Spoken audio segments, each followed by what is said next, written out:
Hello hello hello hello hello hello hello.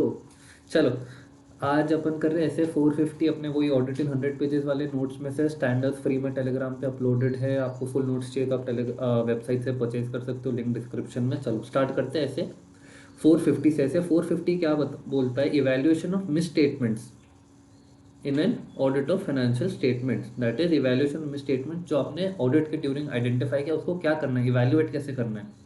तो सबसे पहले फर्स्ट एंड फॉरमोस्ट अपने को देखने को भी मिसस्टेटमेंट होता क्या है। तो misstatement is difference between amounts, classification, presentation और डिस्क्लोजर। देखो चार चीज़ें बताइए, क्या बताइए। एक है आपका अमाउंट्स, या तो आपने अमाउंट गलत डाला है, या तो आपने क्लासिफिकेशन गलत किया है, प्रेजेंटेशन आपने गलत किया, या डिस्क्लोजर आपने गलत दिया या तो नहीं दिया इटसेल्फ। ठीक है, तो आपका अमाउंट, क्लासिफिकेशन, प्रेजेंटेशन और disclosure of a reported financial statement item as against applicable FRF. FRF क्या है, आपका फाइनेंशियल रिपोर्टिंग फ्रेमवर्क। तो देखो आपने जो फाइनेंशियल स्टेटमेंट में दिखाया है या आपने जो फाइनेंशियल स्टेटमेंट में डाला है वर्सेस जो आपको फाइनेंशियल रिपोर्टिंग फ्रेमवर्क आप जो फॉलो करते हो, वो जो आपको सजेस्ट करता है या वो जो आपको बताता है कि बॉस ऐसा होना चाहिए, इन दोनों के बीच में डिफरेंस है। तो इसको हम बोलते हैं कि बॉस ये आपका मिसस्टेटमेंट है। तो ये आपकी मिसस्टेटमेंट की डेफिनेशन होगी। देखो मिसस्टेटमेंट की डेफिनेशन में चार चीज रहती है, amount, classification, presentation, disclosure. Amount, classification, presentation, disclosure. ठीक है, ये चार चीजें जब आपके फाइनेंशियल स्टेटमेंट वर्सेज आपको जो एप्लीकेबल एफआरएफ है, इन दोनों के बीच में डिफरेंस है, that is called a misstatement. ठीक है, अब कॉजेज ऑफ मिसस्टेटमेंट क्या है। देखो कॉजेज ऑफ मिसस्टेटमेंट में सबसे पहला आपका inaccuracy in gathering data from which financial statement is prepared. देखो आप फाइनेंशियल स्टेटमेंट्स, आपका जो सोर्स डेटा है, अगर वो सोर्स डेटा में आपने इनएक्यूरेसी इन गैदरिंग डेटा, अगर उसी में आपका इशू है तो that is your cause of misstatement, क्योंकि आपका आपने जहाँ से डेटा लिया आपने वो ही गलत किया है। सेकंड क्या है, inappropriate selection and application of accounting policies. आपने अकाउंटिंग पॉलिसीज जो है वो आपने गलत ली है, या आपने सही सिलेक्ट करके उसका एप्लीकेशन आपने ठीक से नहीं किया है, तो that is your inappropriate selection and application of accounting policies. Third क्या है, ओमिशन ऑफ एन अमाउंट और डिस्क्लोजर। आपने कोई भी अमाउंट या डिस्क्लोजर आपने स्ट्रेट अवे ओमिट कर दिया, आपने दिखाया ही नहीं है फाइनेंशियल स्टेटमेंट्स में।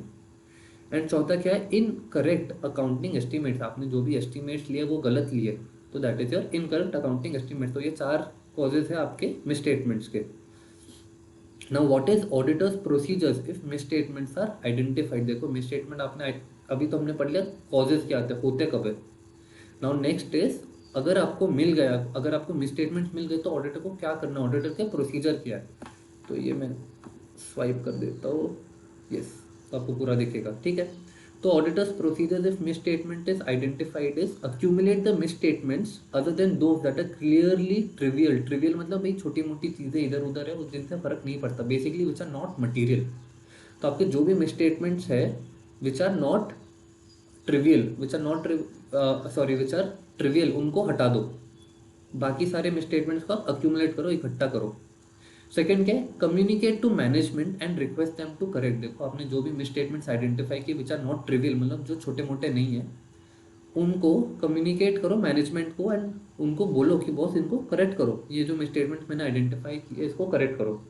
अब देखो दो आपके पास दो पॉसिबल चीज़ें हो सकती है, या तो मैनेजमेंट उनको करेक्ट कर देता है, आपने बोला मैनेजमेंट ने करेक्ट कर दिया, भाई इसमें nothing to worry about. But if management refuses, अगर मैनेजमेंट एक्सेप्ट नहीं करता कि भाई नहीं हमने जो किया है सही किया है, तो फिर अपने पास थोड़े प्रोसेसर रहेंगे। तो पहले अपन देख लेते हैं कि मैनेजमेंट ने करेक्ट कर दिया वो मिसस्टेटमेंट को, तो क्या है। You will perform additional procedures to determine whether misstatements remain. देखो मैनेजमेंट ने बोल दिया बॉस हमने करेक्ट कर दिया, तो अब आपको वापस चेक करना पड़ेगा ना कि मैनेजमेंट ने जब बोला है कि हमने करेक्ट कर दिया है, have they actually corrected, do any misstatement still remain. तो you will have to check those once again. Okay, now what if management refuses, अगर व्हाट इफ मैनेजमेंट नहीं माना, तो सबसे पहले आप understand the reason for not making correction. भाई कुछ रीजन दे रहे होंगे ना कि क्यों हम नहीं कर रहे या क्यों है, तो ये आपका reason for not making corrections हो गए। फिर है रीअसेस मटीरियलिटी, आप चेक करो कि बॉस अभी भी is this material. If they are material, communicate the uncorrected misstatements and their effect. जो भी आपके अनकरेक्टेड मिसस्टेटमेंट्स है उनका इफेक्ट आप कम्युनिकेट करोगे। एंड उसके बाद भी if it is not corrected, obtain a written representation from management, TCWG, with respect to them believing that effect of uncorrected misstatements is immaterial। देखो तो सबसे पहले तो आपने उनसे रीजन समझा कि बॉस आप क्यों करेक्ट नहीं कर रहे, ठीक है, सबसे पहले वो पार्ट हो गया। उसके बाद आप मटीरियलिटी रीअसेस करोगे और अनकरेक्टेड मिसस्टेटमेंट्स का जो भी इफेक्ट है आपके फाइनेंशियल स्टेटमेंट में वो बताओगे उनको। एंड उसके बाद भी if it is not corrected तो फिर आप बोल रहे कि भाई आपसे आप एक रिटन रिप्रेजेंटेशन ले लो, किससे, मैनेजमेंट या तो टीसीडब्ल्यूजी से। TCWG is those charge with governance with respect to them believing that the effect of uncorrected misstatement is आपका इमटेरियल, मतलब उतना मटेरियल फिगर नहीं है, ठीक है। एंड ये अपने स्टैंडर्ड का लास्ट पार्ट है, determine whether any revision is required in audit strategy. देखो आपने जैसे ही मिसस्टेटमेंट्स आइडेंटिफाई किए, you will now have to check कि बॉस मैंने जो भी स्ट्रैटेजी बनाई थी, मैंने जो भी ऑडिट प्रोसीजर डिफाइन किए थे, do I have to make any changes in them. तो audit strategy requires revision if nature of identified misstatements and circumstances of their occurrence indicate that other material misstatements may exist। देखो आपका एक misstatement identify करने की वजह से अगर आपको लग रहा है कि बॉस इसके वजह से मेरे और मटेरियल मिसस्टेटमेंट्स हो सकते हैं, तो फिर आपको ऑडिट स्ट्रैटेजी रिवाइज करनी पड़ेगी।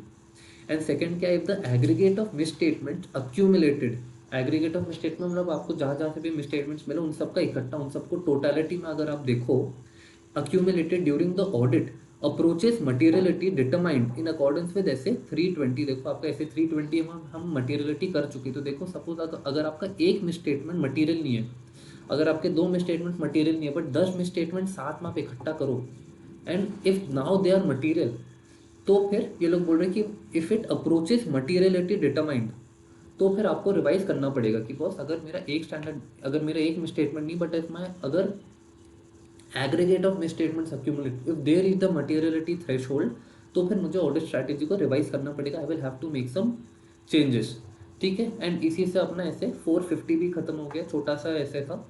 एंड वीडियो को लाइक कर दो, अपन नेक्स्ट वीडियो में मिलते हैं।